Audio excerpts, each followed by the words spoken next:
বাজিতপুরের মাটি বিএনপির ঘাঁটি। আমাদের নিকলি বাজিতপুরের আসনের নাম এখনো ঘোষণা হয় নাই। সবাই উদ্বিগ্ন।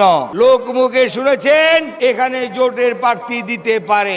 আগামী ফেব্রুয়ারিতে নির্বাচন। এই নির্বাচন উপলক্ষে বাংলাদেশ জাতীয় দল বিএনপি 237টি আসনের সম্ভাব্য প্রার্থীর নাম ঘোষণা করেছেন এবং বাকি যে আসনগুলি আছে সে আসনগুলির নাম অতি সত্বর ঘোষণা করা হবে। এই 237টি আসনের মধ্যে আমাদের নিকলি বাজিতপুরের আসনের নাম এখনো ঘোষণা হয় নাই। যেহেতু ঘোষণা হয় নাই, আপনারা সবাই উদ্বিগ্ন, আপনারা সবাই চিন্তিত যে আগামী নির্বাচনে লোকমুখে শুনেছেন এখানে জোটের প্রার্থী দিতে পারে, তাই কিনা?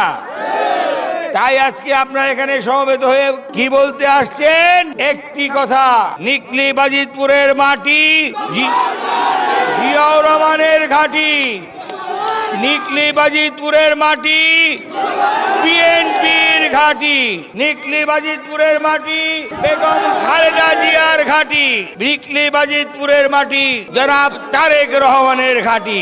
আমরা বিএনপির কাণ্ডারি, আমরা বিএনপির একজন নগণ্য কর্মী। আমরা বিএনপি কাজ করে আজকে 17 বছর এই নিকলি বাজিতপুরে বিএনপির কথা বলে আমরা মানুষের কাছে আমাদের দাওয়াত পৌঁছাচ্ছি। আপনারা জানেন বরাবর এই সিটটি বিএনপির সিট।